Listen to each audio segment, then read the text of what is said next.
नमस्कार, मैं doctor Manoj Jain sky educare online platform पर आपका तहे दिल से हार्दिक अभिनंदन और स्वागत करता हूं। स्काई एजुकेयर एक ऐसा प्लेटफॉर्म है जहां पर 6 लाख से ज़्यादा विद्यार्थियों ने अपना विश्वास प्रकट किया है।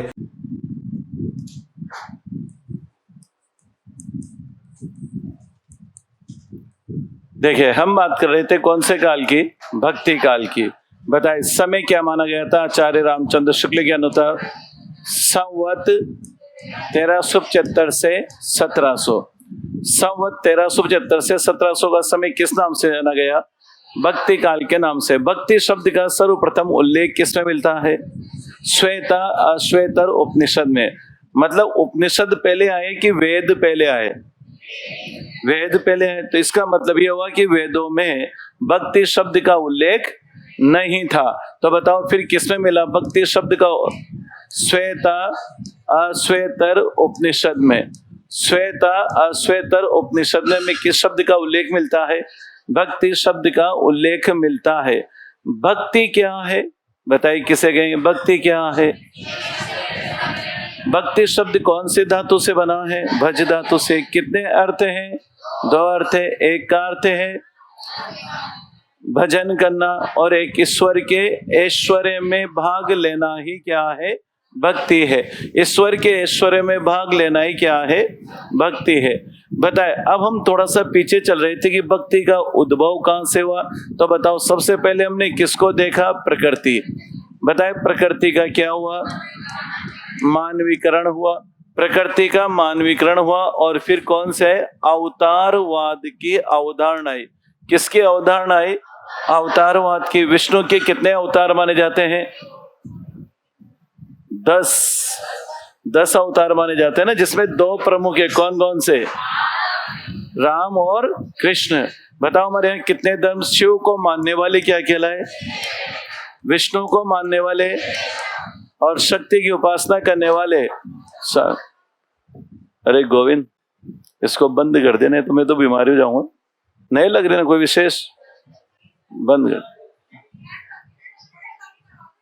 कम नहीं होता, फुल स्पीड। ये मिनिमम स्पीड है। थोड़ी देर बाद चला देना। फिर शिव को मानने वाले क्या कहलाते हैं? शिव। और विष्णु को मानने वाले क्या कहलाते हैं? वैष्णव। और शक्ति की उपासना करने वाले क्या कहलाते हैं? अब बताए, जो हम धर्म पढ़ते हैं कौन सा? भागवत धर्म। कौन सा धर्म पढ़ते हैं? वह भगवत कौन है? वासुदेव है। और इस वैष्णव धर्म में विष्णु के कितने अवतार माने गए? 10 अवतारों का उल्लेख किया गया, जिसमें 2 प्रमुख है। कौन कौन से? चले, इसी वैष्णव संप्रदाय को कौन सा धर्म कहा जाता है? भागवत धर्म। बताओ, इसे ही किस नाम से जाना जाता है? बताए, रात्रि का शाब्दिक अर्थ ज्ञान है। ज्ञान है। इस भागवत में मूल शब्द क्या है? भगवत। और भगवत का संबंध किससे है? ये चीज तो अच्छी तरह से भगवत का संबंध किससे है? ईश्वर से। और इसी ईश्वर के अवतार होते रहे। यहां तक हमने समझा। बताए, जो हिंदी साहित्य का इतिहास है, जिसकी समय सीमा क्या मानी गई है? 1375 से 1700 मानी गई। इसमें कौन से धर्म का प्रचार प्रसार हुआ? बताओ, शिव का कि वैष्णव का कि शाक्त का? वैष्णव का। और इसी वैष्णव को हम किस नाम से जानते हैं? भागवत धर्म के नाम से जानते हैं। या कौन सा संप्रदाय कहा जाता है? भागवत संप्रदाय कहा जाता है। बताइए, इस भागवत संप्रदाय का प्रचार प्रसार कौन से काल में हुआ? भक्ति काल। ठीक, यहां तक हमने पढ़ा। भक्ति काल में इस संप्रदाय का प्रचार प्रसार क्यों हुआ? जब प्रचार प्रसार होने लगा तो हिंदी साहित्य में जिस काल में इस भागवत धर्म का प्रचार प्रसार हुआ, उसे क्या कहा गया? भक्ति काल कहा गया। भक्ति काल क्यों आया, इसके संदर्भ में अलग अलग मत है। हमने 6 मत पढ़े थे, जिसमें से 2 तो प्रमुख है, लेकिन हमने 3 लिखे थे। बताओ, पहला मत किसका है? आचार्य रामचंद्र शुक्ल का। दूसरा मत किसका है? आचार्य हजारी प्रसाद द्विवेदी का। और तीसरा मत जॉर्ज ग्रियर्सन का। तीसरा मत है जॉर्ज ग्रियर्सन का। अजय अजय आचार्य शुक्ल ने क्या कहा? बताओ, विदेशी आक्रांता। आचार्य शुक्ल ने क्या कहा? विदेशी आक्रांता। या फिर क्या कहा? पराजय। विदेशी आक्रांता या फिर क्या था, पराजयता।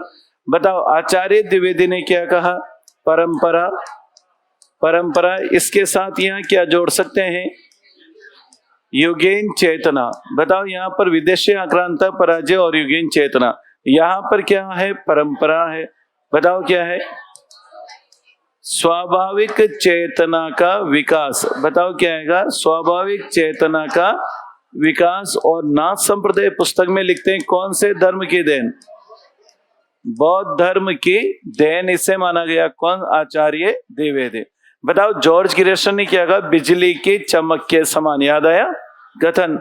बताओ क्या कहा था इन्होंने, ईसाई धर्म की देन है, ईसाइयत की देन माना गया। बताओ अरबों की देन किसने मानी थी, ताराचंद ने। डॉक्टर ताराचंद ने भक्ति काल को किसकी देन मानी, अरबों की देन। बाबू गुलाब राय ने क्या कहा, पराजय की क्षतिपूर्ति। बाबू गुलाब राय ने क्या कहा, पराजय की क्षतिपूर्ति। और छठे नंबर पर द्राविड़ उपजी भक्ति उत्तर रामानंद लाए। ठीक, यहां तक पढ़े। अब देखिए किसने कहा था कि अगर इस्लाम भारत नहीं आता तब भी भक्ति काल 12 आने वैसे, आचार्य।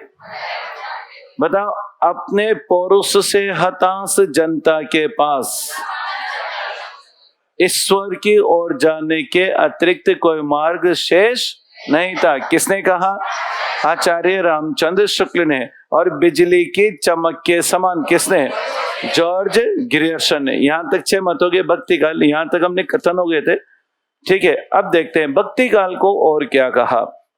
देखे अगर हम बात करें तो भक्ति काल को स्वर्ण युग कहा जाता है। क्या कहा जाता है, स्वर्ण युग कहा जाता है। सबसे पहले स्वर्ण युग किसने कहा था, जॉर्ज ग्रियर्सन ने। और इस जॉर्ज ग्रियर्सन के बाद, इन जॉर्ज ग्रियर्सन के बाद किसने स्वर्ण काल कहा था, डॉक्टर श्याम सुंदर दास ने। से कौन सा काल कहा, स्वर्ण काल कहा। तो इसे लोक जागरण काल भी कहा गया और इसे लोक जागरण भी कहा गया। नीचे लिखिएगा। अब आगे बढ़ते हैं।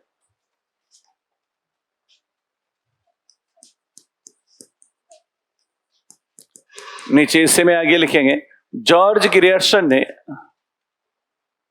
नीचे 2-4 कथन लिखते हैं हम। जॉर्ज ग्रियर्सन ने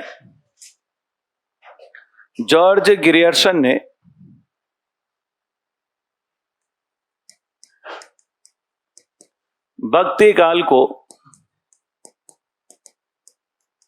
स्वर्ण युग की संज्ञा दी है। जॉर्ज ग्रियर्सन ने भक्ति काल को स्वर्ण युग की संज्ञा दी है।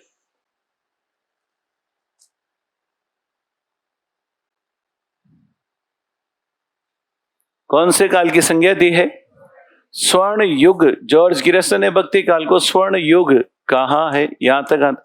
अब देखिए बहुत सी जगह स्वर्ण काल कोई भी शब्द, अगर विदेशी में देखे तो किसका नाम आता है, जॉर्ज ग्रियर्सन। हिंदी में देखे तो किसका आता है, डॉक्टर श्याम सुंदर दास। नीचे लिखिएगा, डॉक्टर श्याम सुंदर दास ने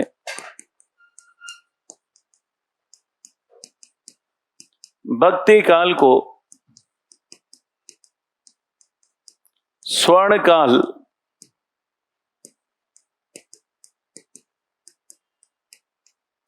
दोनों शब्द एक ही है, दोनों में कोई अंतर नहीं है। विदेशियों में पहले, सबसे पहले किसने कहा था, जॉर्ज ग्रियर्सन। अगर हम देखें इतिहास में जॉर्ज बाबू श्याम सुंदर दास तो बहुत बाद, तो जॉर्ज ग्रियर्सन ने इसे स्वर्ण युग कहा और बाद में इसे स्वर्ण युग या स्वर्ण काल किसने कहा, डॉक्टर श्याम सुंदर दास ने कहा।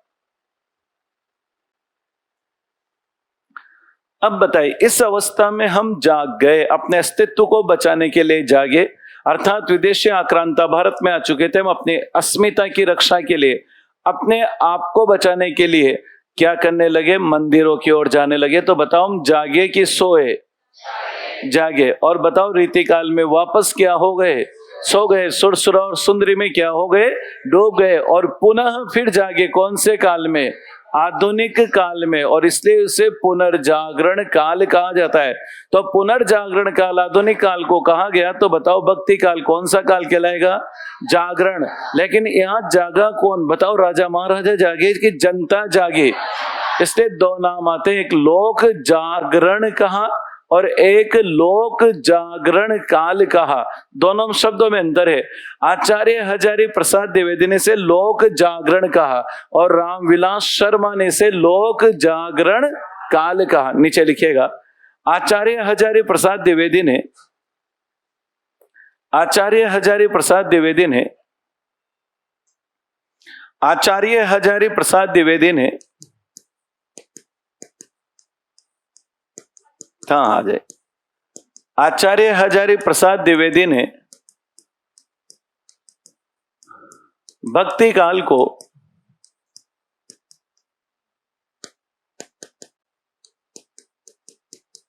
लोक जागरण कहा। क्या कहा? लोक जागरण कहा। भक्ति काल को लोक जागरण कहा। शब्द को याद रखना, एक लोक जागरण है और एक लोक जागरण काल है। वो किसने कहा?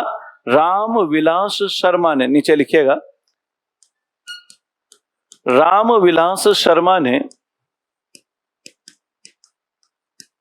रामविलास शर्मा ने भक्ति काल को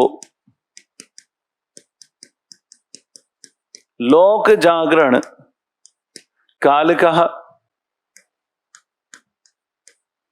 रामविलास शर्मा ने भक्ति काल को लोक जागरण काल कहा।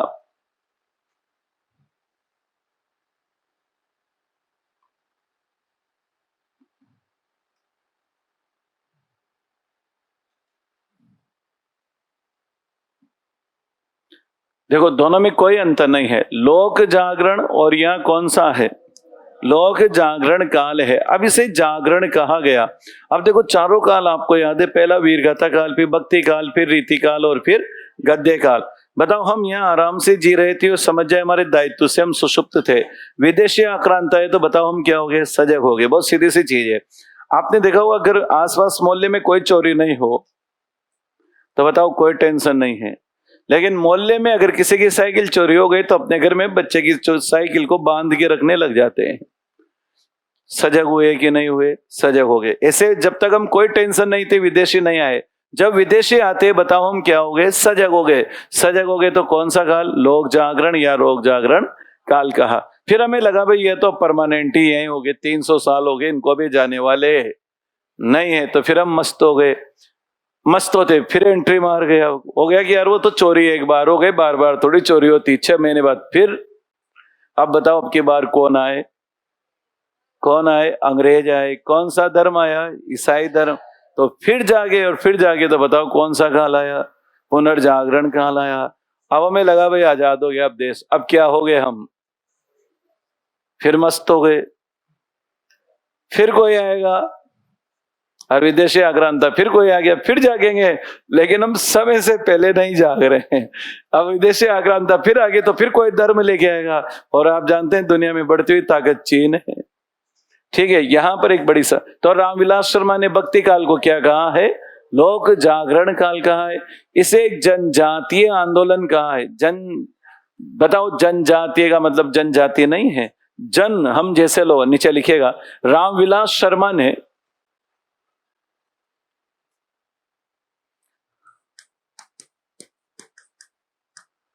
रामविलास शर्मा ने भक्ति काल को, रामविलास शर्मा ने भक्ति काल को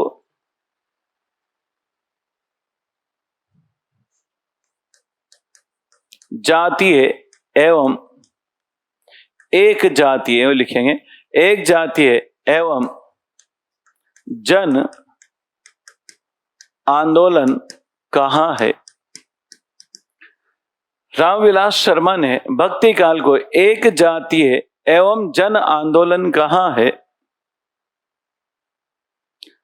देखो यहां भी शब्द को समझेंगे हम। बताइए कौन सा आंदोलन? एक जातीय कहा। बताओ एक जाति कौन सी थी? हिंदू। हिंदू ही जागे हम। हिंदू के लिए था हिंदू जाति। और जनता का क्या था? आंदोलन। यहाँ राजा महाराजाओं से कोई लेना देना नहीं था। आम व्यक्ति अपने अस्तित्व को बचाने के लिए क्या हो रहा था? लड़ रहा था। इसलिए चाहे एक जातीय आंदोलन या जन आंदोलन कहिए, चाहे लोक जागरण काल कहिए, चाहे लोक जागरण कहिए, कौन सा काल हुआ? ये तो भक्ति काल। अब भक्ति काल को जैसे हम आगे बढ़ते हैं तो भक्ति काल को क्यों आया, अब एक तो कारण हो गया, बताइए ये तो हुआ कि इस समय हम ज्यादा सजग हुए, लेकिन हमारी भक्ति पर किसका प्रभाव था। हमारे यहाँ 5 मुख्य धार्मिक आंदोलन, यूं कहा जाए दार्शनिक मत प्रचलित है। अब इसको और अलग ढंग से समझना, देखें ये केवल समझने के लिए तथ्य है। बताओ आक्रमण उत्तर भारत में हुए कि दक्षिण भारत में? उत्तर भारत में आक्रमण हुए, सीधी सी बात है। अब देखिए इसको 2 भागों में बांटते हैं। आप इतिहास बेहतरीन ढंग से पढ़ते इसलिए इस बात को बहुत अच्छी तरह से समझेंगे। बताओ अवतारवाद की धारणा थी, आज हम भी मानते हैं। बताओ भगवान ने अवतार उत्तर भारत में लिए, कहाँ लिए? बताओ राम और कृष्ण उत्तर प्रदेश में पैदा हुए, ठीक है। अब देखिए सबसे बड़े ये भागवत धर्म का प्रचार, लेकिन विदेशी आक्रांता अगर आप देखिए सिकंदर आया उसके समय से भारत में आक्रमण होते रहे। आक्रमण, अब जहां साहित्य संगीत और कला था, जब फर्स्ट ग्रेड में हम अरस्तु प्लेटो को पढ़ेंगे तब ये लाइन फिर बताऊंगा मैं आपको। बताओ घर में, उस दिन मैं गिरा था, घर में सांस्कृतिक कार्यक्रम तभी होंगे जब सुख शांति होगी या मानसिक शांति होगी। अब क्या हुआ, विदेशी आक्रांता जब बार बार यहां से आक्रमण हो रहे थे, बताओ ये लोग कहां जाकर बस गए? बताओ राजस्थान के लोग दूसरे राज्यों में ज्यादा आते हैं कि दूसरे राज्य के लोग राजस्थान में ज्यादा आते हैं? राजस्थान और गुजरात 2 ऐसे राज्य हैं जहां दूसरे राज्य के लोग यहां रहने आते हैं। पहली चीज, जनसंख्या घनत्व कम है, अपराध अपेक्षाकृत कम है। आप 12 बजे भी कोटा में घूम रहे हो तो शायद हम अच्छे हैं तो कोई समस्या नहीं है। बहुत से ऐसे राज्य हैं जहां रात के 8 बजे तो अकेली महिला की तो बात छोड़ो, अकेला परिवार नहीं जा सकता। इसलिए दूसरे लोग, आज हम दूसरे राज्यों में नौकरी करने ज्यादा मध्य प्रदेश में चल जाएंगे, लेकिन नॉर्थ बंगाल बिहार में तो नहीं जाएंगे मेरे साथ। ले यार वहां 3rd ग्रेड की नौकरी करने जाऊंगा, यही बढ़िया हूं। अब यहां पर क्या हुआ, ये लोग जो थे ये कहां चले गए? जो जितने भी कलाविद थे, साहित्यकार थे, ये कहां चले गए? दक्षिण भारत। तो बताओ भक्ति का और दर्शन का केंद्र कहां हो गया? दक्षिण भारत में हो गया। अब बताओ धार्मिक चर्चाएं कहां ज्यादा होने लगी? दक्षिण भारत। बताओ कभी कभी एक चर्चा ऐसी पैदा होती है, कोई ऐसा बिंदु आता है कि वो पूरे देश में एक आंदोलन चला देता है। भक्ति आराम से चल रही थी, आचार्य रामचंद्र शुक्ल ने कहा श्रद्धा और प्रेम के योग का नाम ही क्या है? भक्ति। ठीक, चर्चाएं। लेकिन कभी कभी क्या होता है, चर्चाएं विरोध का कारण भी बन जाती है। अब कैसे हुआ? इसी समय दक्षिण भारत में केरल के कलाड़ी ग्राम में, मैंने बताया था उस दिन, कौन हुए? शंकराचार्य हुए। दक्षिण भारत में अब देखना दार्शनिक कौन हुए? शंकराचार्य। शंकराचार्य ने जो दार्शनिक मत दिया, कौन सा वाद दिया था? जीके में तो आपके डायरेक्ट पूछा जाता है अद्वैतवाद का प्रवर्तक कौन था? शंकराचार्य। शंकराचार्य ने जैसे दार्शनिक मत दिया कि आत्मा और परमात्मा क्या है? एक है। अ यानी नहीं, द्वैत यानी 2 का, जिसमें 2 का भेद नहीं है, जो आत्मा और परमात्मा अलग। बताओ क्या बोला जाता है? जीव जगत और ब्रह्म, 3 ही चीजें हैं, जीव जगत और ब्रह्म। अब बताओ इन्होंने क्या कहा? जगत तो क्या है? असत्य है। ये सृष्टि बनी है, सृष्टि का नाश तो होकर ही रहेगा। ब्रह्म सत्य जगत मिथ्या। ब्रह्म ही सत्य है और जगत क्या है? और सत्य भी है। दुनिया में जो भी आया है, कितने लेख में पौंस लगा ले, कितनी दवाइयां ले ले, बताओ जाना पड़ेगा कि नहीं जाना पड़ेगा? जाना पड़ेगा। जो आया है, कितना ही सुंदर मकान बनवा लो, कितने मजबूत सीमेंट लगवा लो, कितना ही बढ़िया सरिया स्टील लगवा लो, बताओ 100 साल वो चलेगा नहीं, वो तोड़ना ही पड़ेगा। अभी जितनी तेजी से बन रहे, 25 साल बाद 50 साल बाद टूटने वालों की संख्या भी इतनी ज्यादा होगी। क्यों? एक लिमिट है मकान की, 50 साल। आपके सर हमारे गांव में तो 100 साल हो गए। दादाजी और पिताजी घरों में मकान कैसे होते थे? 1 मंजिल के, ज्यादा ज्यादा 1 और पट्टियों पे बनते थे। आज मकान बन रहे 5-5, 10-10, 50-50, 100-100 मंजिल। कहां तक चलेगा? लोहा तो गलना ही गलना है। ऐसी कोई चीज तो बताओ। शंकराचार्य ने कहा कि जड़ हो चाहे चेतन हो, सत्य तो ईश्वरी है। और हमारे अंदर कौन निवास करता है? ईश्वर। आत्मा और परमात्मा एक है, लेकिन किसके कारण नहीं पहचान पाते? ये माया हमें पहचानने नहीं देती। ठीक है, और इस माया से हमें क्या करना है? बचना है। बचाने वाला कौन है? गुरु है। और गुरु हमें क्या देगा? ज्ञान। तो बताओ शंकराचार्य ने किसको महत्व दिया? बताओ। और कौन से वाद की बात की गई? एकेश्वरवाद। ईश्वर क्या है? एक है। ठीक, यहां तक शंकराचार्य, अब देखो व्यवहारिक बात समझना, शंकराचार्य ने क्या कहा कि आत्मा और परमात्मा क्या है, एक है। बताओ एक है तो भक्ति बचेगी कि नहीं बचेगी? नहीं बचेगी। जब मेरे अंदर ही शिव है, मेरे अंदर ही शक्ति है, मेरे अंदर ही ब्रह्म है, तो मैं मंदिर जाके क्या करूंगा? इसलिए इस मत का क्या होने लगा? विरोध होने लगा। शंकराचार्य का ये मत खूब चला, जबरदस्त चला, और ये 300 साल तक चलता रहा, और फिर कबीर पर भी प्रभाव पड़ा। लेकिन अब बताइए यहाँ क्या है? केरल है, और बताओ यहाँ क्या है? तमिलनाडु है। इसका प्रभाव यहाँ पड़ा, और यहाँ पर कौन थे? आलवार थे। यहाँ कौन थे? और इनमें सबसे पुराने कौन है? रंगनाथ मुनि है। रंगनाथ मुनि, और रंगनाथ मुनि के बाद अगर हम बात करें तो बहुत श्रृंखला में आप चलोगे तो मैं डायरेक्ट लिखता हूं जिनको हमें पढ़ना है। कौन हुए? रामानुजाचार्य। शंकराचार्य का समय है 788 ईस्वी। कितना है? और रामानुजाचार्य का समय 1017 ईस्वी। ठीक है, कितने साल बाद? लगभग 200 साल बाद। कौन हुए? रामानुजाचार्य। रामानुजाचार्य ने किसके मत का खंडन किया? खंडन होना था। बताओ आत्मा और परमात्मा एक है, तो फिर तो महत्व ही खत्म हो गया। भक्ति का स्थान प्रमुख बचेगा कि गौण हो जाएगा? गौण हो जाएगा। तो रामानुजाचार्य ने इनके मत का खंडन करने वाला मत दिया, और वह था कौन सा? कौन सा वाद कहलाएगा? विशिष्ट अद्वैतवाद। अब इसका संधि विच्छेद करिए, क्या होगा? विशिष्ट धन अद्वैत। अद्वैत का मतलब है दो नहीं है। बात तो यहीं से है। इन्होंने सिर्फ अंतर फिर दोनों में क्या है? विशिष्टता का और सामान्य का। बताओ बड़े का और छोटे का। अब बताओ भक्ति कहां प्रधान हो जाएगी? बताओ यहाँ की वहां। एक सर्वशक्तिमान है और एक शक्तिहीन है। एक सागर है और एक बूंद है। एक आग का दरिया और एक चिंगारी है। समुद्र में उछली हुई बूंद, बताओ अंत में किसमें मिलेगी? बूंद कभी समुद्र नहीं बनेगी। वह सर्वशक्तिमान परमात्मा है, और हम उसका क्या है? अंश है। अंश और अंशी का भाव पाया जाता है। अब अंतर किसका गया? बताओ वह ये है तो हम ये है। अब हम किस में मिलना चाहते हैं? परमात्मा में। बूंद वापस किस में जाना चाहती है? सागर में जाना चाहती। तो कैसे प्राप्त करें? तो बताओ ईश्वर प्राप्ति का मार्ग क्या है? 4 मार्ग देखे थे हमने, उसमें से जो अंतिम मार्ग था वो कौन सा था? भक्ति थी। बताओ शंकराचार्य ने किसको महत्व दिया?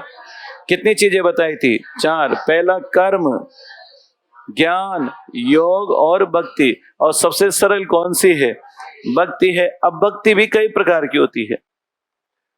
बताओ सखा भाव की भक्ति होती है, दास्य भाव की भक्ति होती है, अष्टयाम भक्ति होती है, नवधा भक्ति होती है। ये भक्तियों के प्रकार है।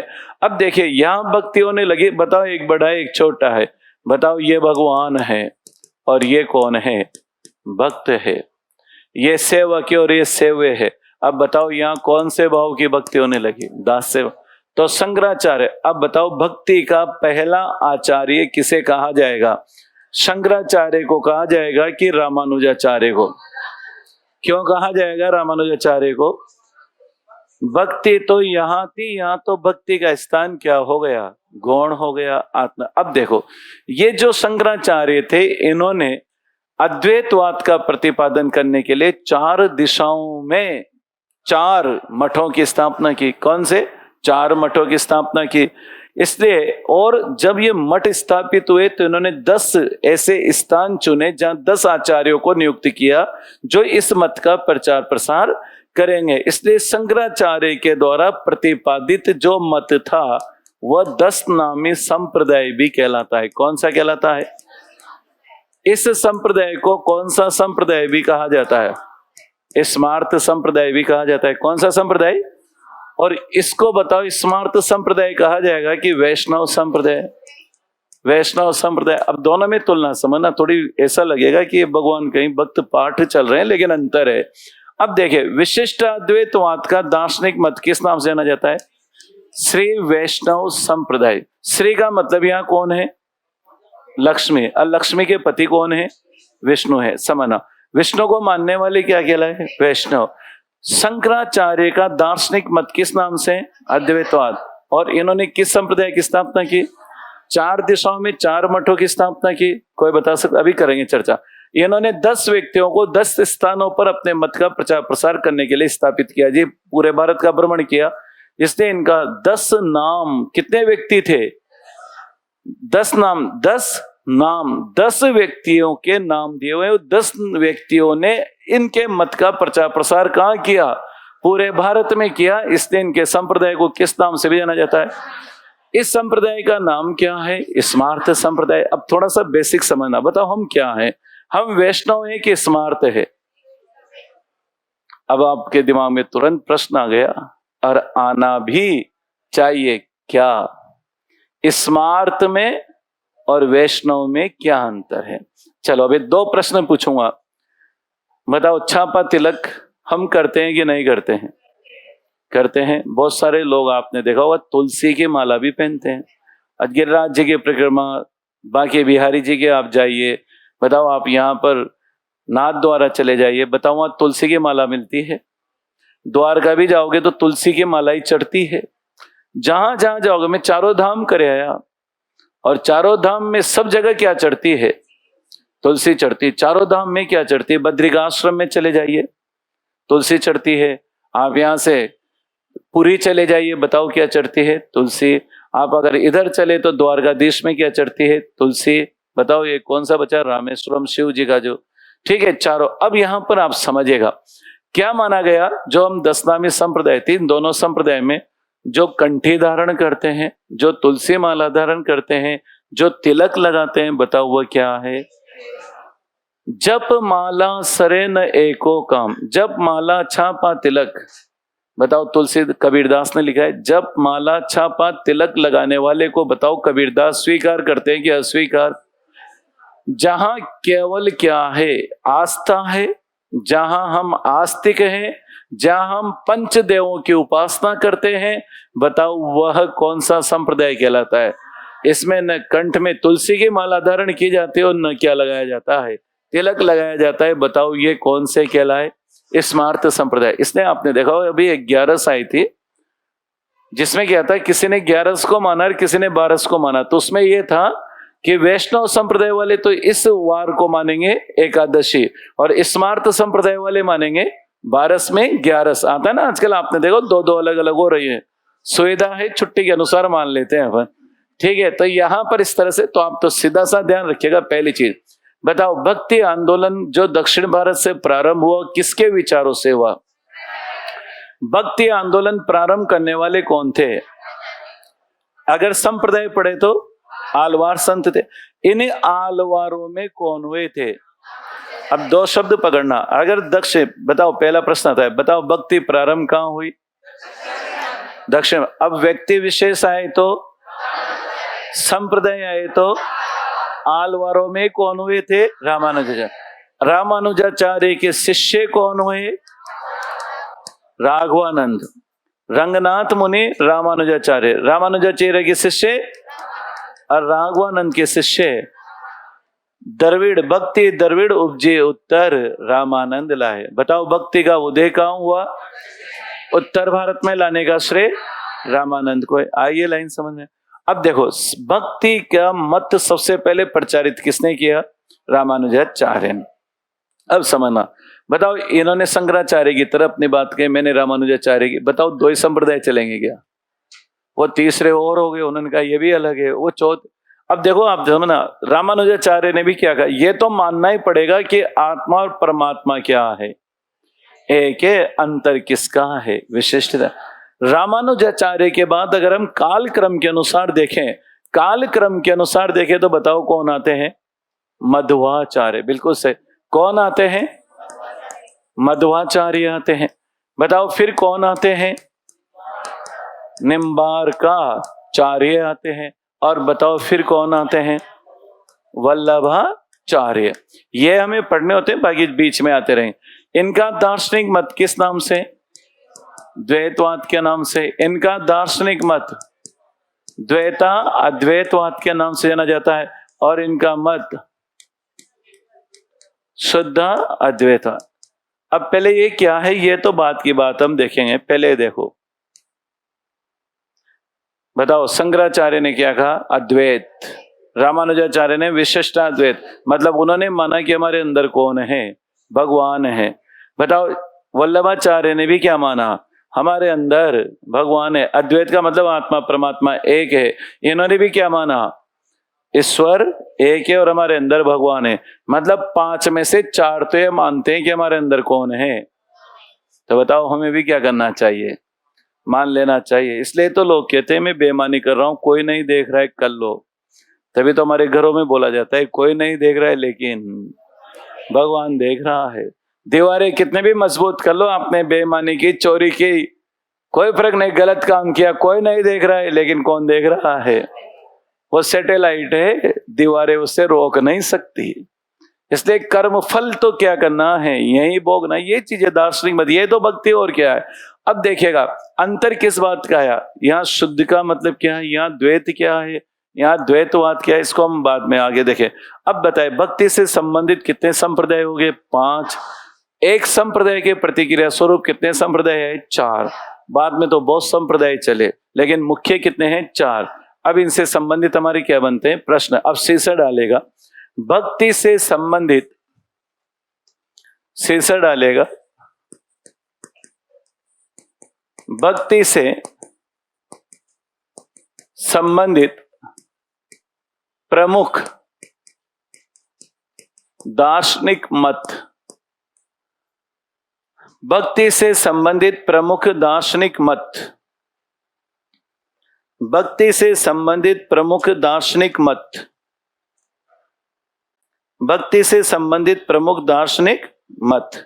अब देखिएगा बहुत सारी चीजें एक साथ आएगी। मैं 5 व्यक्तियों के नाम एक साथ लिखूंगा, पहले ध्यान देना। कालक्रम के अनुसार होगा। नेट के एग्जाम में फर्स्ट ग्रेड में क्रमशः पूछे जाते हैं। आपको कुछ नहीं लिखना, केवल आप तो जहां चीज बताओ। पहला नाम किसका है?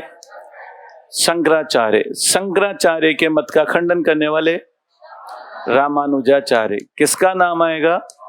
रामानुजाचार्य। बताओ रामानुजाचार्य के बाद मध्वाचार्य, और फिर नाम निम्बार्कधन आचार्य, और फिर वल्लभाचार्य। कितने आचार्य हो गए? 5। अब पहले इनका जन्म सन लेते हैं। जन्म क्या माना जाता है? शंकराचार्य का जन्म हुआ 788 ईस्वी। स्थान अपन लिख लेंगे बाद में। रामानुजाचार्य का जो जन्म माना जाता है 1017 ईस्वी आ जाए। मध्वाचार्य का जो जन्म माना जाता है गोपाल कृष्ण भंडारकर, इनका मानते हैं 1162 ईस्वी। निम्बार्काचार्य का जन्म 1199 ईस्वी और इनका जन्म 1479 ईस्वी। कितने मत हो गए? 5।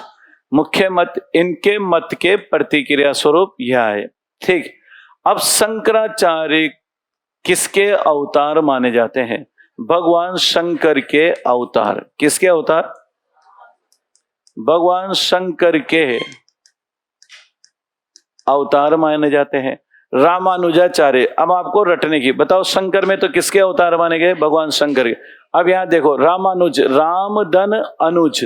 रामानुज किसका पर्यायवाची हुआ? लक्ष्मण का। और लक्ष्मण किसके अवतार थे? शेषनाग। तो यहां क्या आ जाएंगे? शेषनाग अथवा लक्ष्मण के अवतार माने जाते हैं। इन्हें शेषनाग या लक्ष्मण के अवतार माने जाते हैं। इन्हें वायु का तीसरा अवतार माना जाता है। वायु का तृतीय अवतार। वायु का तीसरा अवतार किसे माना जाता है? मतलब निम्बार्क का संधि विच्छेद करो। निम्ब धन अर्क। अर्क यानी इन्हें सूर्य ऑब्लिक, सूर्य भी सुदर्शन चक्र का अवतार माना जाता है। इन्हें का अवतार माना जाता है। इन्हें किसका अवतार माना जाता है? अग्नि। अग्नि को क्या कहा जाता है? वैश्वानर अवतार। वैश्वानर यानी अग्नि अवतार, वैष्णव अवतार माना जाता है। ठीक, ये मत हो गए। डायरेक्ट प्रश्न बनता है शंकराचार्य किसके अवतार माने जाते हैं? भगवान। रामानुजाचार्य बोलने लगो तो राम के अनुज कौन? लक्ष्मण है। लक्ष्मण किसके अवतार? वायु का तीसरा अवतार किसे माना जाता है? मध्वाचार्य को। वायु का तीसरा अवतार मध्वाचार्य को निम्बार्क, निम्ब, धन, अर्क, सूर्य और सुदर्शन चक्र का अवतार माना जाता है। और वल्लभाचार्य को किसका अवतार माना जाता है? अग्नि का अवतार माना जाता है। अब देखिएगा इन्होंने क्या किया, कौन से संप्रदाय की स्थापना की? तो यहां पर शंकराचार्य का दार्शनिक मत किस नाम से? यहां तक सीधा सा है, अद्वैतवाद है। बताओ यहां यह शब्द बना विशिष्ट अद्वैत, विशिष्ट धन अद्वैतवाद। मध्वाचार्य यहां हो जाएगा कौन सा? द्वैतवाद। बताओ निम्बार्काचार्य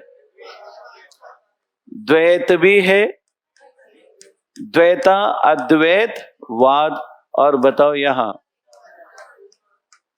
शुद्ध अद्वैतवाद। ठीक है यहां तक। अब इन्होंने कौन से संप्रदाय की स्थापना की? तो यहां पर अगर हम देखें तो देखिए इन्होंने कौन से संप्रदाय की? स्मार्थ ऑब्लिक 10 नामी संप्रदाय, 10 नाम वाले व्यक्तियों ने इसका प्रचार प्रसार किया। विशिष्ट अद्वैतवाद श्री वैष्णव संप्रदाय की बात की। बताओ इन्होंने ब्रह्म संप्रदाय, इन्होंने विष्णु को ब्रह्म के रूप में पूजा, इसलिए कौन सा संप्रदाय हो जाएगा? ब्रह्म संप्रदाय। इसे निम्बार्क संप्रदाय, कौन सा? निम्बार्क संप्रदाय, यह हो जाएगा कौन सा? निम्बार्क संप्रदाय। और बताओ इसे वल्लभ संप्रदाय। ठीक, कुछ भी पूछे, देखो सबसे इंपॉर्टेंट है हमारे क्या पूछा जाता है, आपने देखा होगा जीके में भी आता है किस किसने कौन से संप्रदाय की स्थापना की। दूसरा दार्शनिक मत क्या है, किसका अवतार माना जाता है, किसने दिया। नेट के एग्जाम में इन चीजों को कैसे पूछा जाता है? कालक्रम के अनुसार। कालक्रम के अनुसार डॉक्टर गणपति चंद्रगुप्त ने भी इन दार्शनिक मत वाले आचार्यों का कालक्रम कैसे माना है? ऐसे माना है। तो भक्ति से संबंधित प्रमुख दार्शनिक मत यह है। इस टेबल को तो ऐसे कैसे बना?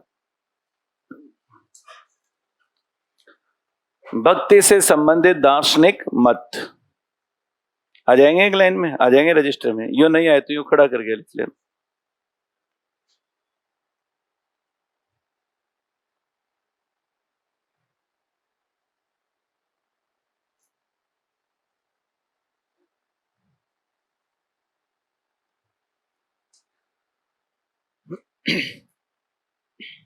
चले एक बार मिला लेते हैं।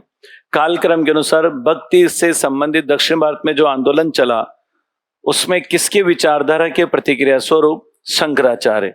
शंकराचार्य जन्म समय 788 ईस्वी, भगवान शंकर के अवतार माने जाते हैं। दार्शनिक मत अद्वैतवाद के नाम से ना जाता है। इन्होंने जिस संप्रदाय की स्थापना की उसे स्मार्त संप्रदाय कहा जाता है। इसे कौन सा संप्रदाय भी कहा जाता है?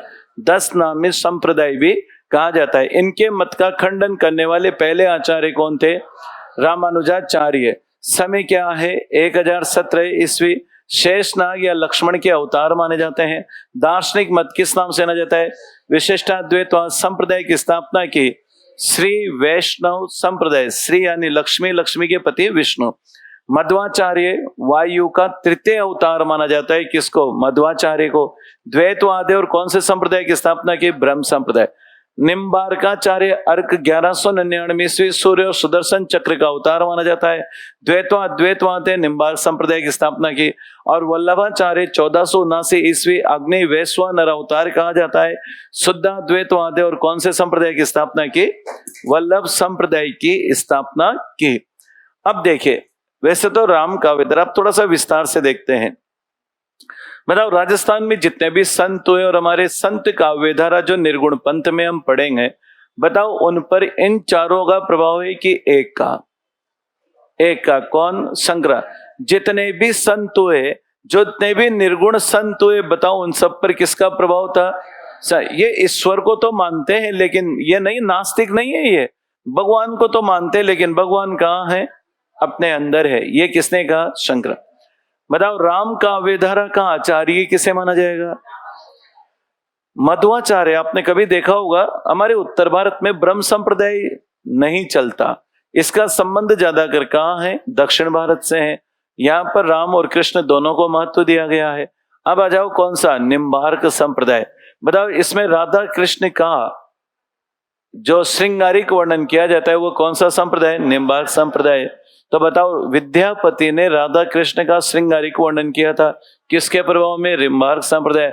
और वल्लभ संप्रदाय में आप जानते हैं जो वल्लभ संप्रदाय की, तो बताओ कृष्ण काव्य धारा, कृष्ण काव्य धारा।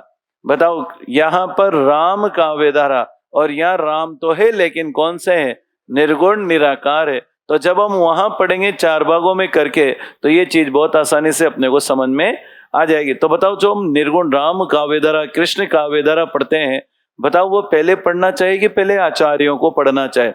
आचार्यों को पढ़ेंगे तो वो चीजें स्वतः ही क्या हो जाएगी समझ में। अब एक एक आचार्य को हम पहले लेते हैं। अब सबसे पहले बिल्कुल बीच में शीर्षक डालेगा किसका नाम, शंकराचार्य। पहला नाम आता है किसका, शंकराचार्य।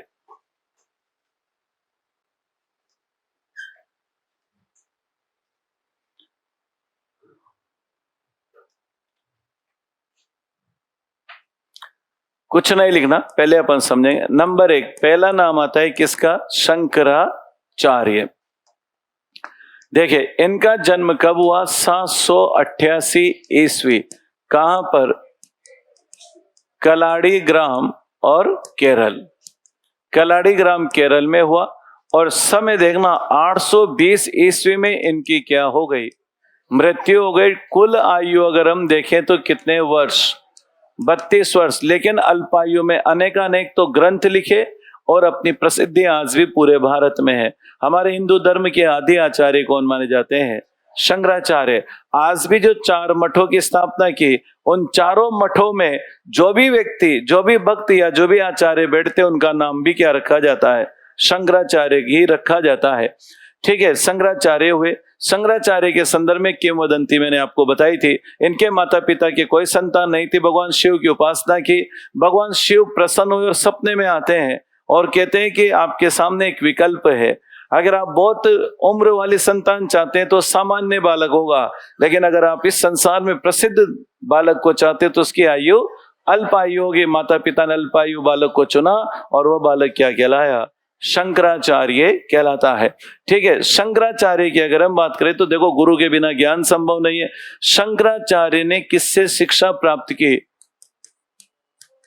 गोविंद पाद आचार्य, गोविंद पाद आचार्य। आचार्य इनके गुरु का नाम क्या था, गोविंद पाद था। गोविंद क्या नाम था, गोविंद पाद आचार्य था। इनके इस संप्रदाय में और आगे देखें तो और आप पीछे चले तो एक इनके आचार्य हुए थे, बौद्ध धर्म से संबंधित थे, बौद्ध धर्म से ही निकले थे। तो वहां पर अगर हम देखें बौद्धों से कौन निकले, सिद्ध निकले, और सिद्धों की संख्या 84 थी। सिद्धों के बाद कौन आए, नाथ, और आदिनाथ कौन थे, शिव थे। ये उससे प्रभावित थे इनके गुरु, इसलिए इनको एक नाम से और जाना जाता है, कौन सा, प्रच्छन्न बोध। क्या कहा जाता है, प्रच्छन्न बोध कहा जाता है। किसको कहा जाता है, प्रच्छन्न बोध किसे कहा गया, शंकराचार्य को। ध्यान रखना, क्यों, क्योंकि इनके गुरु क्या थे, गुरु के गुरु भी जो परंपरा में देखते हैं तो बौद्ध धर्म से निकले हुए थे। और मैं कहीं से निकला हुआ तो कहीं ना कहीं मेरे ऊपर उसका प्रभाव आना है, ऐसा माना जाता है। इनके भी ऊपर प्रभाव था, इसलिए इनको क्या कहा गया, प्रच्छन्न बोध कहा गया। अपने को तो सिर्फ याद रखना है, प्रच्छन्न बोध के नाम से किसे जाना जाता है, शंकराचार्य को जाना जाता है। शंकराचार्य का दार्शनिक मत हम स्पष्ट कर चुके हैं, किस नाम से, अद्वैतवाद के नाम से जाना जाता है। अद्वैतवाद के नाम से जाना जाता है। इसका मतलब क्या है, इसका मतलब है ब्रह्म सत्य, ब्रह्म सत्य जगत मिथ्या। यह लाइन याद रखनी, ब्रह्म सत्य और जगत मिथ्या। तो हम क्या कह सकते हैं, अहम ब्रह्मास्मि। क्या कहा जा सकता है, अहम ब्रह्मास्मि, अर्थात मैं कौन हूं, भगवान हूं। हर व्यक्ति, हम सब कह सकते हैं मैं ही भगवान, लेकिन किसके अनुसार, बाजार में जाके कह दिया तो लोग कहेंगे पागल आ गया। ठीक है, तो यहाँ पर गोविंद पादाचार्य है। तो यहाँ पर अद्वैतवाद, अद्वैतवाद का मतलब क्या है, तो यहाँ पर हम समझे आत्मा प्लस परमात्मा क्या है, एक है, एक है, इसलिए एकेश्वरवाद है। एक है इसलिए चलाऊं।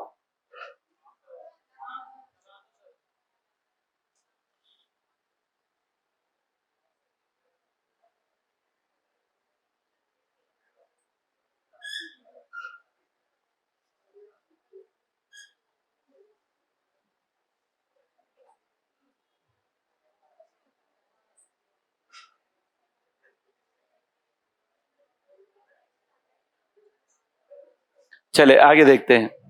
चलो कोई बात नहीं। आत्मा और परमात्मा क्या है? एक है, ठीक है, लेकिन आदमी जान नहीं पाता है। हमारे अंदर भगवान है, ओ होंगे भगवान, किसने देखा है? तो उठा रख जेब में, कोई नहीं। कारण क्या है? कारण है माया। और इस बात को किसने कहा? कबीरदास ने। माया महा ठगनी हम जाने। बताओ, ये माया ही। आप एक चीज देखिए, आज हम क्या कर रहे हैं, बहुत सरल सी बात बता रहा हूं मैं। माया के कारण हमारे अंदर छिपे हुए परमात्मा को हम पहचाने। माया कितनी बड़ी चीज है। आज एक चीज देखो, हम भाइयों से लग रहे हैं और दोस्तों को घर में ला रहे हैं। भाइयों से लड़ रहे हैं, दोस्तों को घर पे ला रहे हैं। बहुत अच्छा प्रश्न पूछा आपने। बहुत ऋषि मुनियों ने कहा कि जब माया है तो फिर हम कर्म क्यों कर रहे हैं? तो हम कर्म तो चिड़िया को भी करना पड़ेगा। मनुष्य को जीवन यापन, सुखद जीवन यापन करने के लिए बताओ, धर्म अर्थ काम मोक्ष, पैसे हमारे 4 चीजें माने गए। उसमें अर्थ का भी क्या है? महत्व है। लेकिन अर्थ कमाने के बाद व्यक्ति को क्या रहना चाहिए? धर्म में खर्च करे, मन में खर्च करे, परिवार पर खर्च करे, और अर्जन सात्विक तरीके से होना चाहिए। अगर मैंने गलत तरीके से अर्जित किया तो उसका फल मेरी संतान को भोगना पड़ेगा। या तो वो विकृत पैदा होगी या वो विकृत हो जाएगी।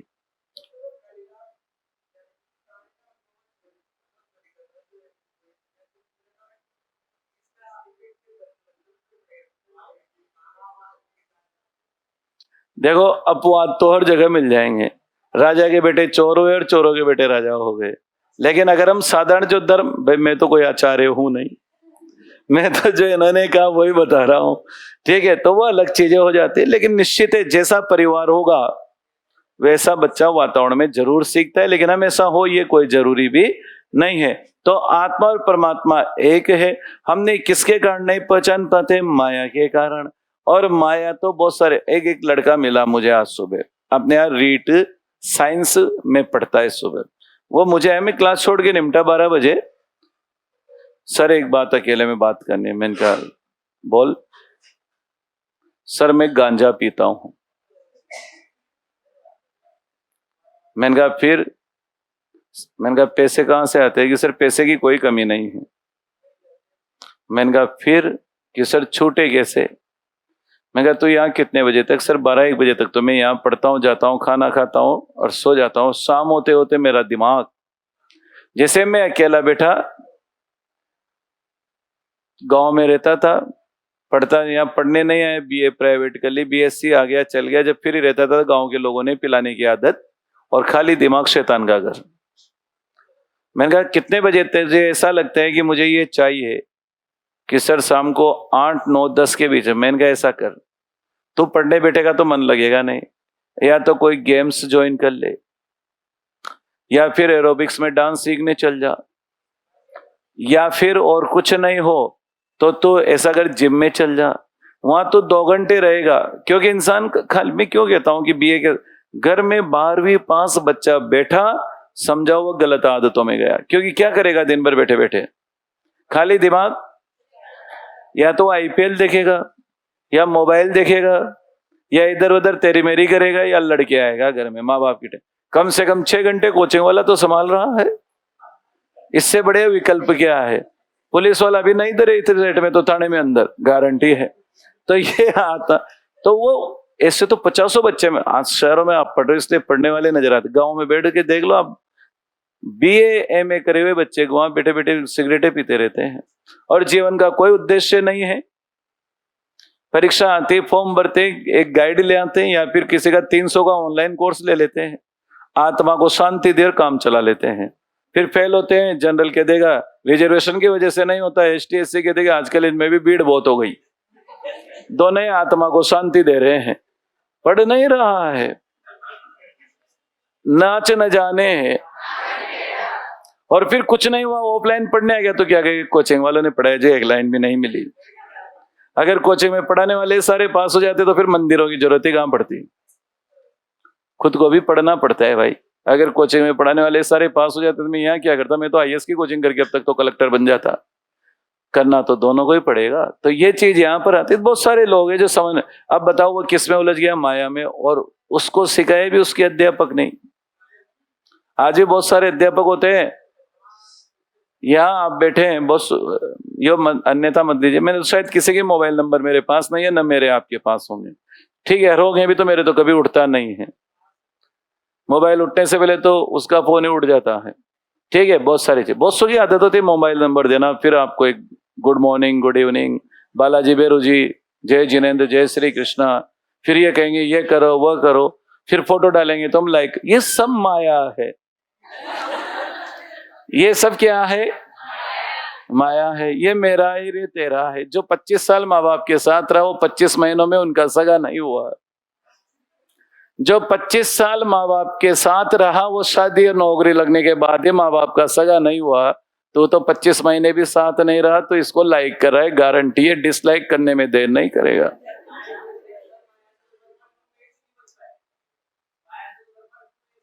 नहीं बच पाए तो अपन क्या चाहिए। ये बात किसने कही?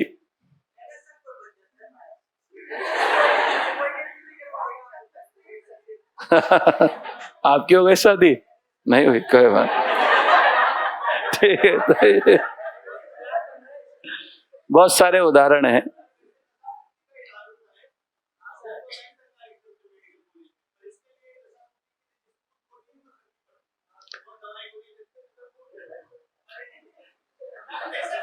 नहीं, बिल्कुल सही है। मेरे गांव का एक व्यक्ति था, उसको जयपुर में, वो आपको 15-20 दिन रखेंगे, छोड़ देंगे, लेकिन वो आते अगर बगल में भाग गया तो फिर क्या करोगे? बस मन के हारे हार है। घर वालों तो पैसे देके आप बेच दिया। अब मान लो आप कोचिंग नहीं आ रहे हो तो घर वाले, और आप आके भी बैठ के क्या कहे, मेरा तो मन नहीं लग रहा है। अब कोचिंगों में मन लग जाते तो फिर टाकिस का है कि ले खुलते। नहीं, मैं ऐसे ऐसे उदाहरण बता सकता हूँ। इस कोचिंग में जो पूरी फीस जमा कराते हैं, 2 दिन में 1 दिन आते हैं, 4 दिन में 1 दिन आते हैं, कोई मतलब नहीं है, दोस्त उसका नहीं है, फिर मुझे चौराहे पर दिखते हैं, और मैंने कहा ये दोनों घूम रहे, ये बात ठीक है। ठीक है, तो बताओ ये क्या है? माया है। इस चक्कर में तो बहुत सी बार मैं गार्डन में घूमने नहीं जाता बाल बच्चे के, मैंने कहा मैं चलूंगा, बहुत सारे के विघ्न पैदा हो जाएंगे। चले आगे बढ़ते हैं। चलो, तो शंकराचार्य, मेरा मत कोई नहीं है, किसका मत है? मैं तो आगे जाते दोनों अलग अलग कर दूंगा। तो देखे, शंकराचार्य समय क्या माना गया? 788 ईस्वी। कौन सा? कलाड़ीग्राम, केरल। मृत्यु 820। आयु मात्र कितने वर्ष? किस नाम से जाना जाता है? प्रच्छन्न बौद्ध। शंकराचार्य गोविंद पाद के आचार्य। दार्शनिक मत अद्वैतवाद। संप्रदाय की स्थापना। संप्रदाय कौन सा? बताओ संप्रदाय को कौन सा? स्मार्त संप्रदाय। इसे किस नाम से भी जाना जाता है? 10 नामी संप्रदाय। ये आस्तिक है, इसमें पंचदेवों उपासना की बात की जाती है। अब आप कहेंगे सर पंचदेव ये तो मानते नहीं है, लेकिन ये कहते हैं कि भक्ति ईश्वर तो है, लेकिन वह कहाँ है? मन में है, और ये होना जरूरी। एक विद्यार्थी ने मुझसे प्रश्न पूछा कि सर इन्होंने 4 स्थानों पर 4 धामों की स्थापना की, तो फिर क्या पूजा भक्ति नहीं होती? इन्होंने क्या कहा, बहुत अच्छी बात कही जाती है इस संदर्भ में। 4 स्थानों पर जिसे हम 4 धाम कहते हैं, इसलिए कहा कि जब तक धर्म के केंद्र नहीं होंगे, लोगों के अंदर भक्ति भाव कैसे जागृत होगा? अब एक चीज बताइए, कोचिंग क्या है, कॉलेज क्या है, स्कूल क्या है? बताओ, आप क्या घर पे नहीं पढ़ सकते? लेकिन कहते हैं ना कि भोपा जी को भाव तो चबूतरे पे आएंगे। आज आप इतनी फीस देके यहाँ क्यों बैठे हैं? और चलो ये तो इतने से, वो 12वीं का बच्चा तो 1,66,000 देके बैठा है। ये सारी चीजें, आईएएस की तैयारी करने जा रहा है, 3 लाख दे रहा है। तो वहां अंतर किस बात का है? बीज जब तक कट्टे में पड़ा रहेगा तब तक पौधा नहीं बनेगा। बीज को खेत में आना ही पड़ेगा, जब तक वो मिटेगा नहीं तब तक वो बनेगा नहीं। बीज अपने आप को खत्म करता है, तभी एक बरगद को जन्म देता है। इसलिए तो कहते हैं जीवन में एक पीढ़ी पूरी मिटती है, तब दूसरी पीढ़ी उसका भोग करती है। तीसरी पीढ़ी समझदार होती है तो उसे बचाए रखती है। चौथी पीढ़ी समझदार हो तो उसे आगे बढ़ा देती है, लेकिन 7 पीढ़ियों में एक ऐसा कंस पैदा होगा जो पूरे साम्राज्य को खत्म कर देगा। इसलिए आपने देखोगे बहुत सारे सेठ खत्म हो गए और बहुत सारे सेठ बन जाते हैं। समय का कोई भरोसा नहीं है किधर से घूमता है। चले आगे बढ़ते हैं। आत्मा तो बताओ कौन सा संप्रदाय कहा गया, किस नाम से जाने जाते हैं? अब देखे बताओ, धर्म की चर्चा होने लगी। धर्म की चर्चा होने लगी तो क्या लिखे जाने लगे? भाष्य लिखे जाने लगे। क्या लिखे जाने लगे? भाष्य लिखे जाने लगे। अब भाष्य क्या होते हैं इसके संदर्भ में समझिएगा। भाष्य एक तरह से टीका होती है, एक व्याख्या होती है। अब इन्होंने क्या किया, ब्रह्मसूत्र, समझिएगा, ब्रह्मसूत्र, गीता और उपनिषद, इनको क्या कहा जाता है? इनको कहा जाता है प्रस्थान त्रय। इन प्रस्थान त्रय पर इन्होंने क्या लिखे? भाष्य लिखे। भाष्य का मतलब होता है व्याख्या। आपने देखा हो, मैं जो बात कह रहा हूं उसकी व्याख्या आप अलग कर सकते हैं। उसकी व्याख्या, धर्म की व्याख्या सबने अलग अलग कर दी। तो बताओ, इन्होंने ब्रह्मसूत्र, गीता और उपनिषद तीनों को मिलाकर क्या कहा जाता है? और प्रस्थान त्रय पर इन्होंने क्या लिखा? भाष्य। फिर इन्होंने 4 स्थानों पर, बताओ, 4 मठों की स्थापना की। कितने मठों की स्थापना? 4। वो मैं लिखवा दूंगा अभी, तो लिखेगा अब इसमें 2-4 बार। सबसे पहले शंकराचार्य, जन्म 788 ईस्वी, जन्म 788 ईस्वी, जन्म 788 ईस्वी, कलाड़ी ग्राम केरल में हुआ। कलाड़ी ग्राम केरल में हुआ।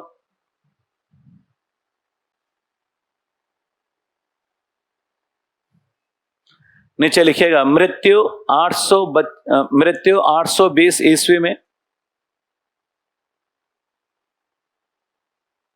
मात्र 32 वर्ष की आयु में, इसी के आगे लिख लीजिए, मात्र 32 वर्ष की आयु में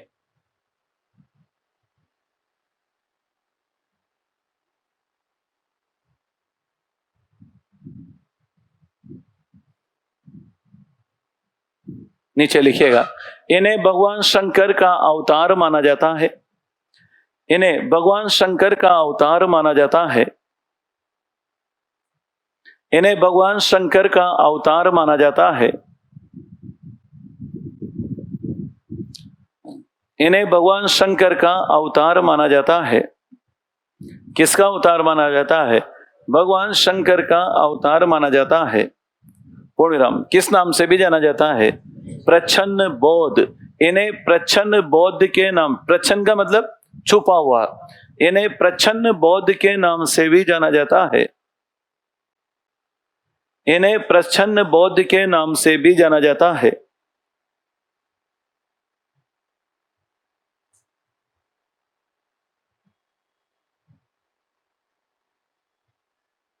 किसके नाम से भी जाना जाता है? प्रच्छन्न बोध के नाम से भी जाना जाता है।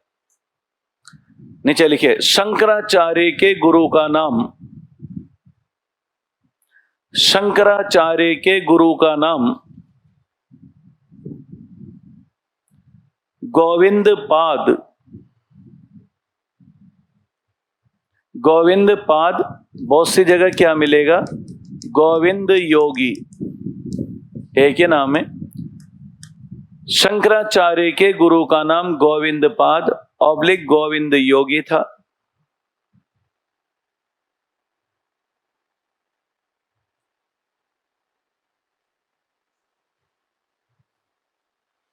ठीक है, यहां तक स्पष्ट हो गया। गुरु हो गया, स्वयं हो गए। बताए, इनका दार्शनिक मत किस नाम से जाना जाता है? अद्वैतवाद। नीचे लिखिएगा, इनका दार्शनिक मत, इनका दार्शनिक मत अद्वैतवाद के नाम से जाना जाता है। इनका दार्शनिक मत अद्वैतवाद के नाम से जाना जाता है। इनका दार्शनिक मत अद्वैतवाद के नाम से जाना जाता है। इनका दार्शनिक मत अद्वैतवाद के नाम से जाना जाता है।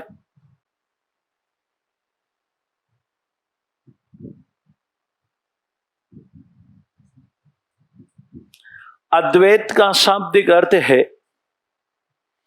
अद्वैत का शाब्दिक अर्थ है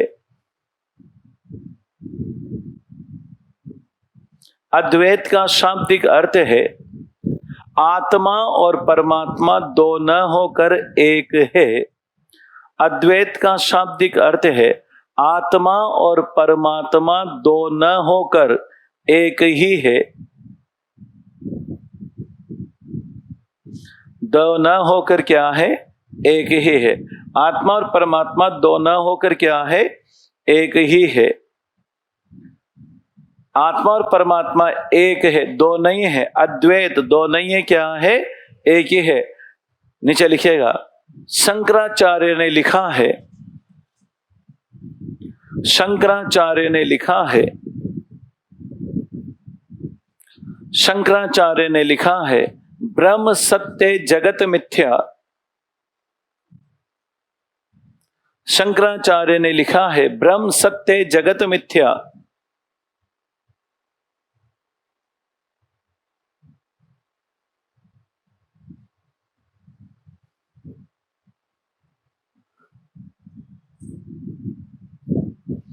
ब्रह्म सत्य और जगत क्या है?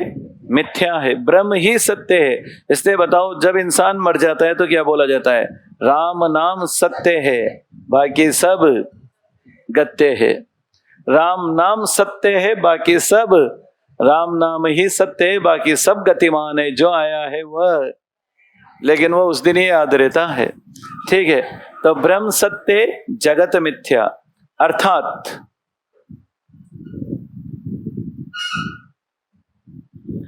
ब्रह्म ही सत्य है, अर्थात ब्रह्म ही सत्य है।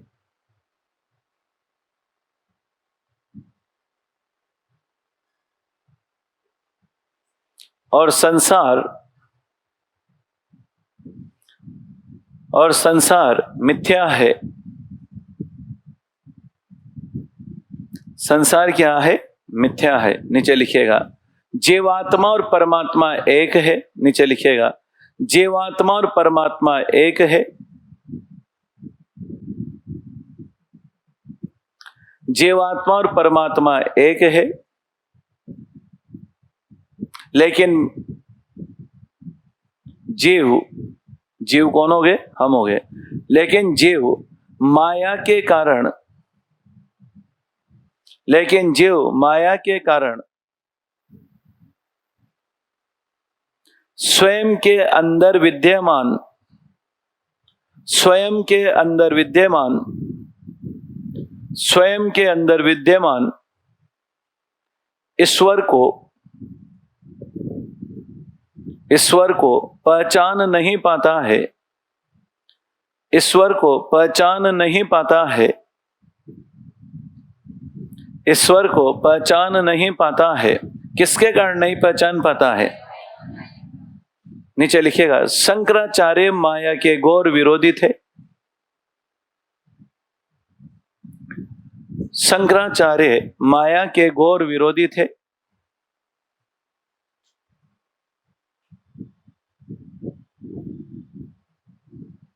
घोर विरोधी थे। पूर्णविराम। शंकराचार्य का मानना था, नीचे लिखिएगा, शंकराचार्य का मानना था, शंकराचार्य का मानना था, बताओ भक्ति से कि ज्ञान से? शंकराचार्य का मानना था कि ज्ञान से ही, शंकराचार्य का मानना था कि ज्ञान से ही ईश्वर को, ज्ञान से ही ईश्वर को जाना जा सकता है। ज्ञान से ही ईश्वर को जाना जा सकता है। नीचे लिखिएगा, अब बताओ, हर इंसान में ईश्वर है, इसलिए वो क्या कह सकता है? अहम ब्रह्मास्मि। ठीक है, अब आगे बढ़ते हैं। शंकराचार्य का किस संप्रदाय की स्थापना की? स्मार्त। नीचे लिखिएगा, इन्होंने स्मार्त संप्रदाय की स्थापना की। इन्होंने स्मार्त संप्रदाय की स्थापना की।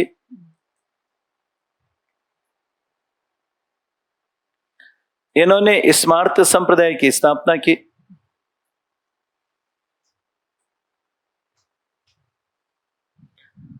स्मार्त संप्रदाय की स्थापना की। पूर्णविराम। इसे 10 नामी संप्रदाय के नाम से भी जाना जाता है।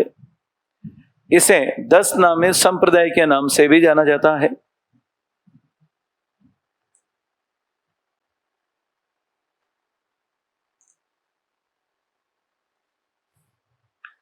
इसे किस संप्रदाय के नाम से भी जाना जाता है?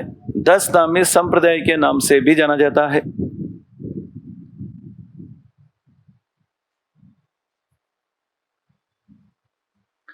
पूर्णविराम, नीचे लिखिएगा, शंकराचार्य के दार्शनिक मत में,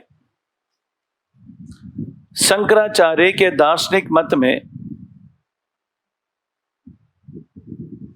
शंकराचार्य के दार्शनिक मत में, शंकराचार्य के दार्शनिक मत में, अब हाँ ना में उत्तर देना। बताओ, भक्ति प्रधान थी कि गौण थी? गौण, क्योंकि आत्मा परमात्मा एक है। शंकराचार्य के दार्शनिक मत में भक्ति का स्थान गौण था। शंकराचार्य के दार्शनिक मत में भक्ति का स्थान गौण था। भक्ति का स्थान गौण था। भक्ति का स्थान क्या था? गौण था। पूर्णविराम, नीचे लिखिएगा, शंकराचार्य ने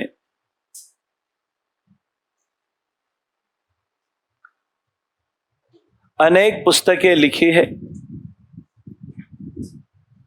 शंकराचार्य ने अनेक पुस्तकें लिखी है।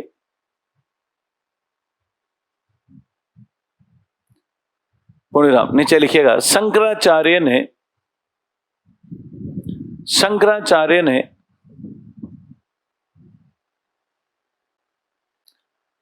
शंकराचार्य ने प्रस्थानत्रयी, प्रस्थानत्रयी पहले लिखना, शंकराचार्य ने प्रस्थानत्रयी, प्रस्थानत्रयी कोष्ठ में लिखना, उपनिषद या कोई से भी कैसे भी लिख सकते हैं, ब्रह्मसूत्र, गीता, उपनिषद। प्रस्थानत्रयी के नाम से किसे जाना जाता है? ब्रह्मसूत्र, गीता, उपनिषद।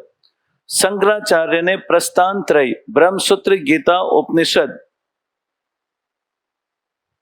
पर भाष्य लिखे, पर भाष्य लिखे,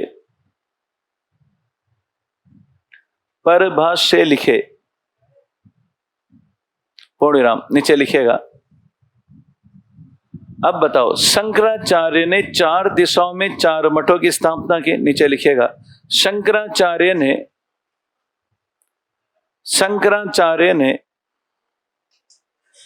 4 दिशाओं में, शंकराचार्य ने 4 दिशाओं में 4 मठों की स्थापना की।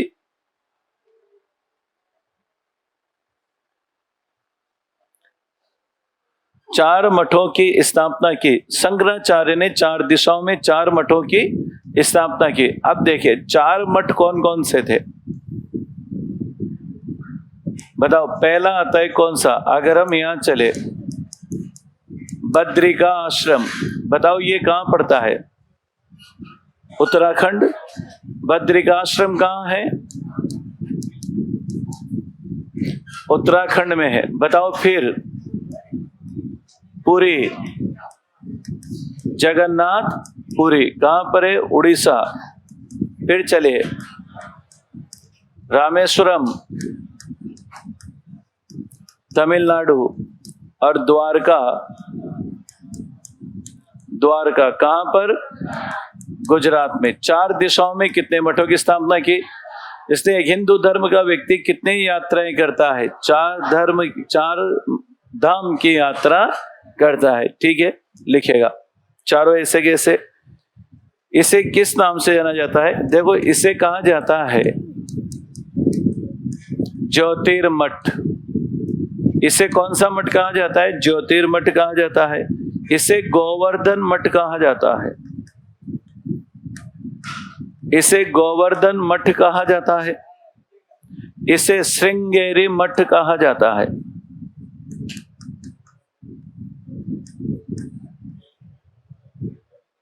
और इसे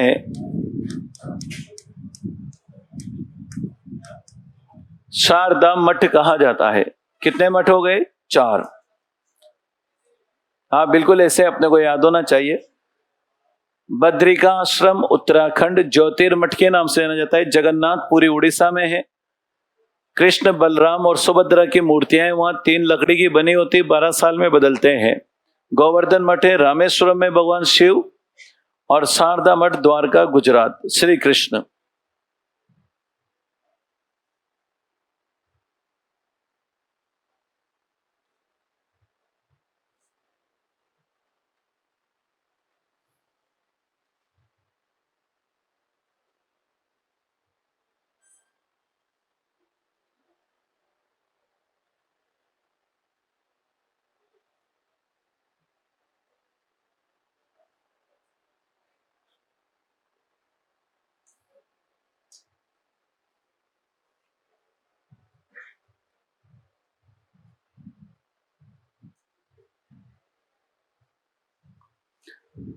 तो देखिए चारों मठ आज भक्ति के केंद्र हैं, ठीक है। चार धाम की यात्रा, चारों का स्थान इसलिए था कि मनुष्य में क्या जागृत रहे, भक्ति। ये भगवान है, ये कहाँ निवास करते हैं, आपके अंदर। ये तो शंकराचार्य हुए। शंकराचार्य का मत का प्रभाव हमें कौन से काव्यधारा पर देखने को मिलता है, संत काव्यधारा। और संत काव्यधारा में भी मुख्यतः किस पर देखने को, अंतिम लाइन लिखेंगे हम।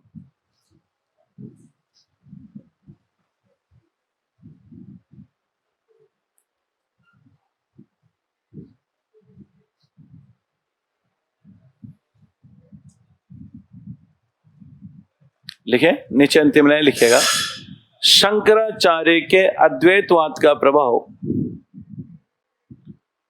शंकराचार्य के अद्वैतवाद का प्रभाव,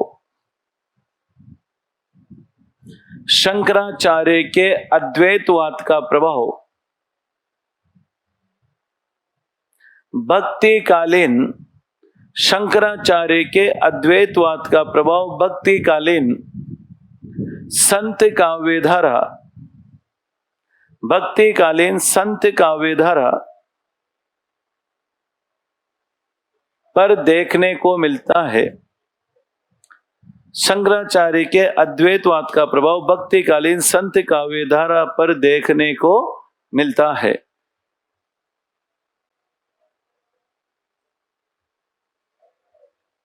ठीक, ये तो कौन से आचार्य हुए, शंकराचार्य, ठीक है। कल हम 2 आचार्य पढ़ेंगे आज। नहीं, ये जोशी मठ नहीं, वो तो रास्ते में आता है, अपन जाते हैं। ये ज्योतिर्मठ है, अलग अलग नाम दिए।